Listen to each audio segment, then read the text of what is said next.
Alright folks, what's going on? Welcome back to the channel. It sure is a pleasure to see you. I hope you've had a good day. We move into the round of 16 and I think I speak for us all when I say it is most definitely game on over in the Roland-Garros. Got 4 matches that we need to touch on today. As always, we're going to go through each and every one of them, see if there's anything we like on the side as we go along. Before we do that, I'm going to ask you to like the video, get yourself subscribed to the channel if you're not already. It does look like we are making a push on that 1.4k, so if we can get to that by the end of the tournament, I'd be very, very grateful. Get yourself involved. We'd love to have you. But first things first, how did we get on yesterday? What a beautiful day. What a beautiful day it was. It was just a beautiful day, was it not? Was it not? Let me know. How did you get on? Did you win? Did you lose? Did you come close? Not going to talk about it too much. Talent Griekspoor did make me sweat for that first one. Nonetheless, he managed to get that one done in the end. And then, just touching on the other one, I mean, we'll talk more about this tomorrow, I imagine we will, but Jack Draper squad, we got Jack Diesel today. He just turned up and fucking dunked on this kid, didn't he? Unbelievable. What a performance. Happy days. Very happy to get that one done. We deserved that. We really did. That's what happens when you believe. You trust in Jack, he'll pay you back pretty much every single time. But now that's out the way, let's get into these. Round of 16. 4 of the best. As always, first off, got Alexei Popyrin, Tommy Paul. This will be a good one. This will be a good one. Who's going to win? Who's it going to be? Let's see if we can figure that shit out. Getting Tommy Paul about what? 1.5? 1.6? Let's call it 1.6. I was very impressed against Kachanov. I didn't really have many expectations for Tommy Paul going into that game, you know, regarding the injury and whatnot. And even watching it in play, watching it live, I always had a feeling that it was just going to slip from his grasp towards the end the longer it went on. But it didn't. He managed to prevail, came through 5 sets. But he went 5 sets before that as well, with Fuskovics. Is this one going to be any easier? Is he still slightly or somewhat hampered by the injury, potentially? You know, how's he going to hold up? I'm not too sure. He managed to just get past Kachanov. Even if he was struggling or not, he still managed to get it done. He can still operate at a high enough level, obviously. He looked decent in the first round as well, Altmaier, but probably doesn't mean much. Coming up against Alexei Popyrin, I mean, how good's he been? How good has Alexei Popyrin been over at the French Open? Really good. I mean, first round, Nishioka weren't much of a match. He had to retire in that one. He probably just would have smoked him anyway. 1, 2, 3. There was a lot of concerns when he came up against Alejandro Tabilo. He made light work of that, straight sets. And even against Nuno Borges, we all knew that could have been a slight banana peel along the road, but no, easy as you like. Straight sets against Nuno Borges. Alexei Popyrin is yet to drop one. Close game against Nuno Borges. I mean, 2 tiebreakers. You know, could have went either way, but especially that second set one, that was quite a long one. But he's been playing so good. And we always knew he'd sort of come back into the form. I've said it how many times the past few weeks, but I am a bit shocked that he's managed to sort of hit stride come clay season. But if you're going to start playing well, now's the perfect time. It's the perfect time for him. Is he going to get past Tommy Paul? You have to admit, Tommy Paul, you know, if you disregard the injury for a second, he is 10 times better than the likes of a Nuno Borges, Tabilo, Nishioka. So you will have your work cut out for you in that regard. Although Alexei Popyrin does seem to be coming into a bit of a stride at the moment, he hasn't played it well. I say he hasn't played anyone, he hasn't beaten anyone quite like Tommy Paul. And Tommy Paul's been quite alright over on the clay. He was decent over in Rome, got to the semi-finals, took a set off Yannick Sinner. And that was just before this one. And he comes into the French Open, still on good form. But like I said at the start, how is he going to hold up? 1.6, that's not too bad. Head-to-head is 3-1 to Tommy Paul. They've never played each other on the clay before. They played each other on the grass last year, close game, and then you're going back to 2021. So I think a lot's changed since then for both of these players. Look, statistically, if you're just looking at the numbers, the main ones, maybe it's, you've got to be careful when you're comparing like tournament statistics, because you do have to take into consideration the caliber of opponents. But if we just leave that to a side for a second, Alexei Popyrin's been outplaying Tommy Paul in every category. Every category. And maybe you'd expect that. Like I say, you compare the opponents, Tommy Paul's been a bit injured, so maybe that doesn't really say much. But once again, I feel like I've been missing out on Tommy Paul. I've been missing out. I didn't take him against Fuskovic, I don't think. Excuse me. He was quite a big favourite, if I remember. And then ever since that, he's been a bit fucked up, a bit banged up, so I didn't take him against Kachanov because I was a bit concerned. And if I was a bit concerned against Kachanov, I'm equally as concerned against Alexei Popyrin. I think it's a prime upset material. I do. Popyrin's good, man. He could definitely keep it close, keep it for a set, maybe over 3.5 sets. That might be the way to look.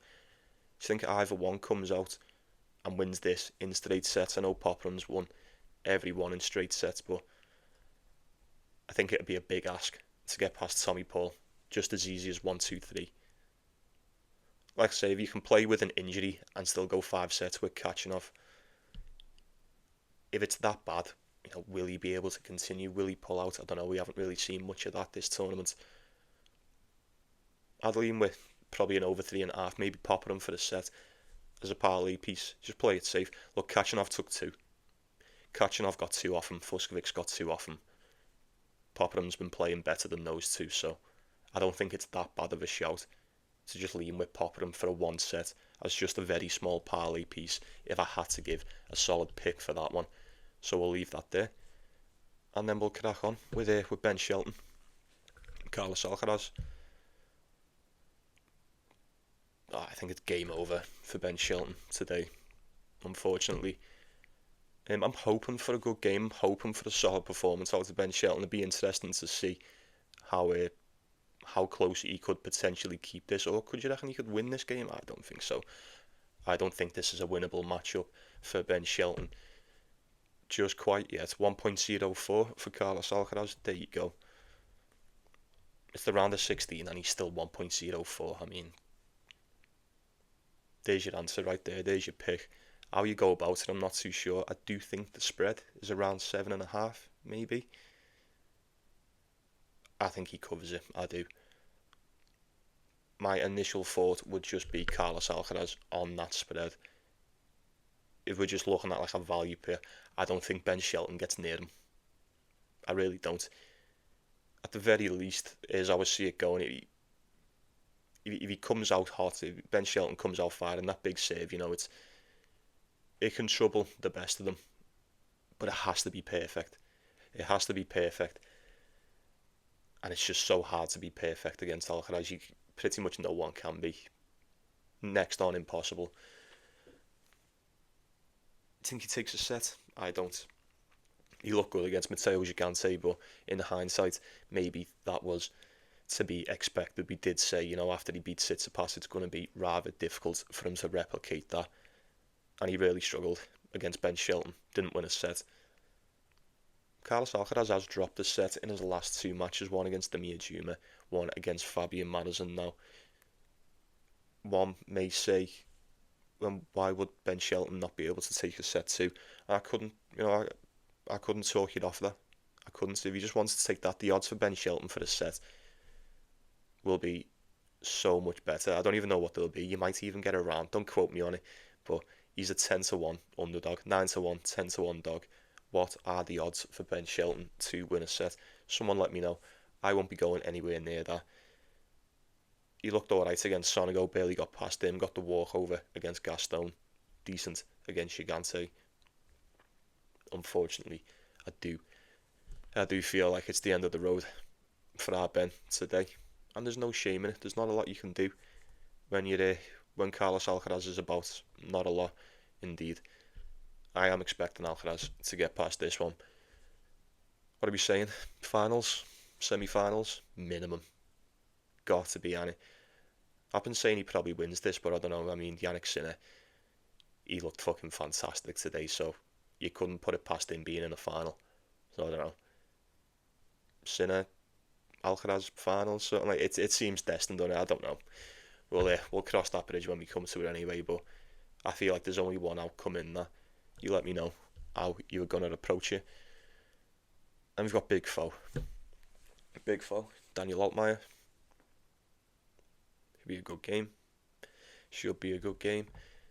Rather unpredictable, to say the least. Head to head is 2-0 to the American. Beat him in 2023 on the clay over in Rome around this time last year. And then the same year, Australian Open, hard court, and you'd expect him to anyway. Big Foe's been playing good. I said this, didn't I say at the start of the tournament? Just because how bad he looked in Hamburg, it's put me off taking him in the French Open, and we've had pretty decent odds every match for Francis Tiafoe, and he hasn't even dropped the set. You bastard. You bastard. I fucking knew he was going to do this. He's just... He's been really good. He's been really good. Roman Safiullin, Carreño Busta, Sebastian Korda, easy as 1, 2, 3 as the song goes. But then touching on Daniel Altmaier, I mean, did we expect him to get this far before this tournament started? Absolutely not. Absolutely not. Personally, I didn't think he was going to get past Taylor Fritz, as I imagine quite a few of us didn't. He made that one look rather easy, although Taylor Fritz looks shite, so it is what it is on that one. 3-1 to the German, Vic Capriva. Although Vic Capriva isn't exactly, as like you'd consider as high of a caliber, high of a quality as say a Taylor Fritz or whatnot, not really that high of a ranked opponent compared to the rest. He's still good on the clay. We've seen some solid games out of him so far this season on the clay. Daniel Altmaier managed to get past him, same fashion, 3-1. And then Hamad Medjedovic, he was a dog in that one, just like he was a dog against Fritz. And he just fucking, what do you want me to say, like 3-1, it's just been the same. Easy as that, 3-1, 3-1, 3-1 for Daniel Altmaier. Seems to be growing into these matches really well. Seems to have bags and bags of energy. Big Foe, man. I mean, I still can't look past that match against Batista Agut, and I know that I need to. I know that. Because look how good he's been playing. But Roman Safiullin, Big Foe, I don't want to be that guy, but like them first two, Roman Safiullin, Carreño Busta, these are the matches that we should have no doubt. No doubt Big Foe should be winning them anyway. But fair play to him for getting it done. Carreño Busta used to be really good. He is somewhat a shell of his former self, and it kills me to say it, but it's just a fact. Roman Safiullin, not that great. Not that great on the clay. Sebastian Korda, not that great on the clay. Coming up against Daniel Altmaier, very, very good on the clay. Are you going with Big Foe? Are we 100% certain? I know we can never be 100% certain, but is there anyone out there that's as close to 100% as you can be? Let me know, because 1.5 for Big Foe? It's pretty much the same price as what we've been getting them for the majority of the week. 10-6 on the clay for Big Foe, 13-7. It's close. I think this will be a little bit closer than what some people may expect. I think Big Foe gets it done in straight sets once again. No, I don't. I think Daniel Altmaier has been playing good enough so far this week to assume that he's good for at least a set. At least a set.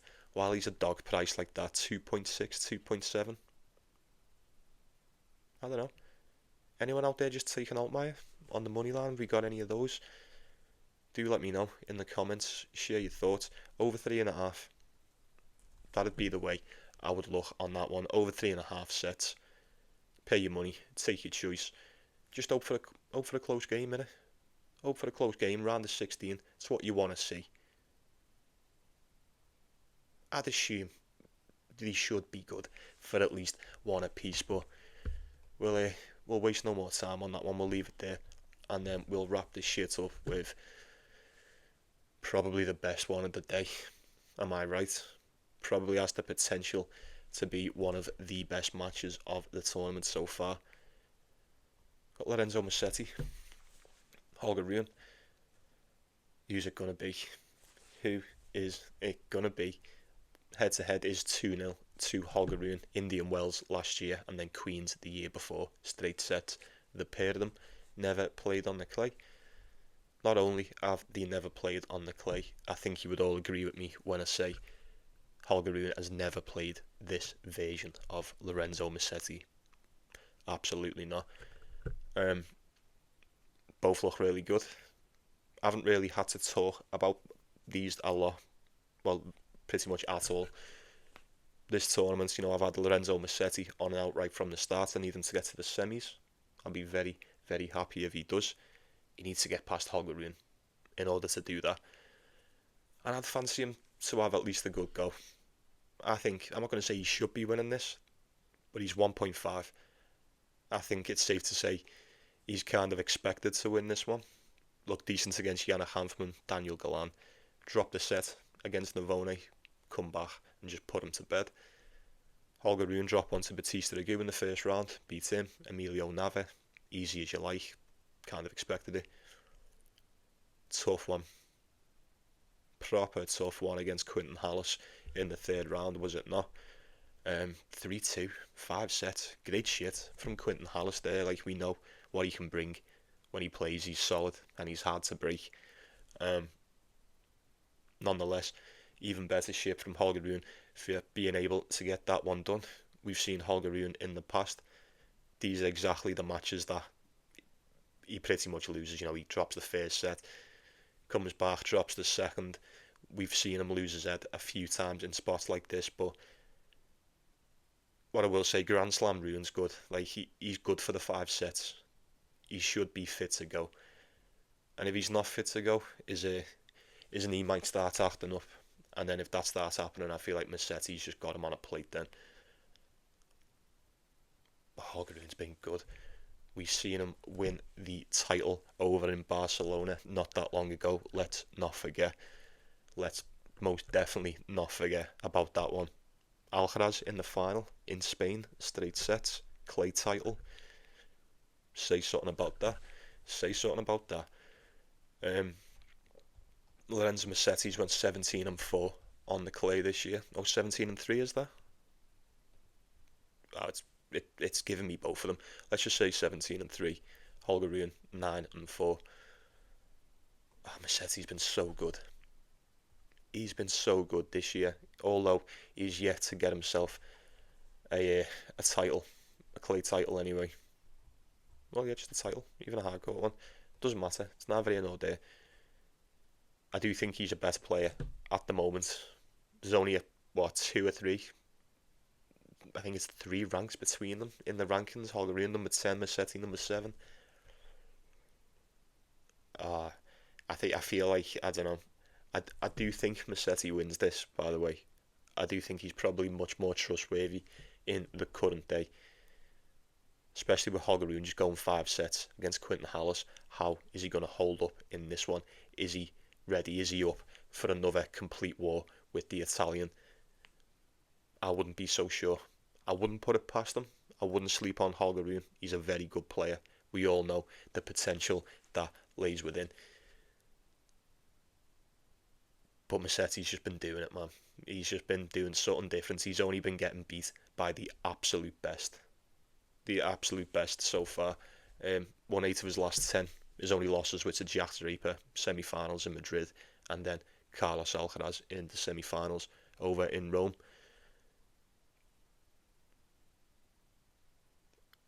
I think Holger Rune should be good for the set, If Navone can take one,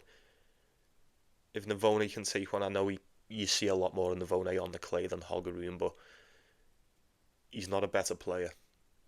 Probably more proven on the surface, but he's definitely not a better player on the day than Holger Rune.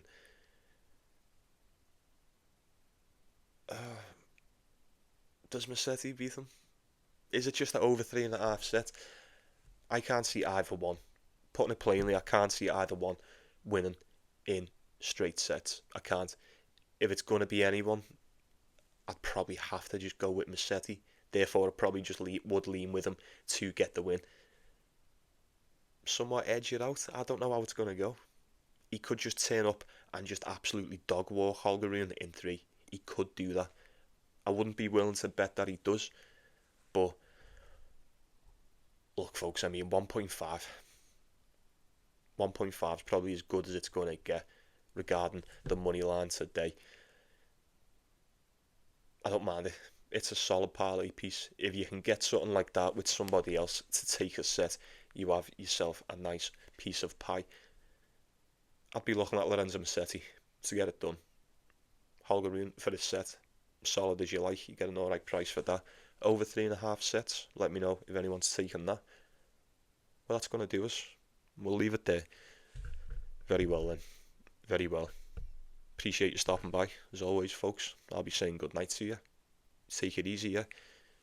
Take care of yourselves. Take care of one another. The most important thing. Let me know if anyone's staying up watching the UFC. But right then. Very, very good. See you in a bit, yeah. Let's go get that cash. Jack Draper squad. Well done for believing. See you in a bit, folks. Enjoy the matches today. I'll see you tomorrow.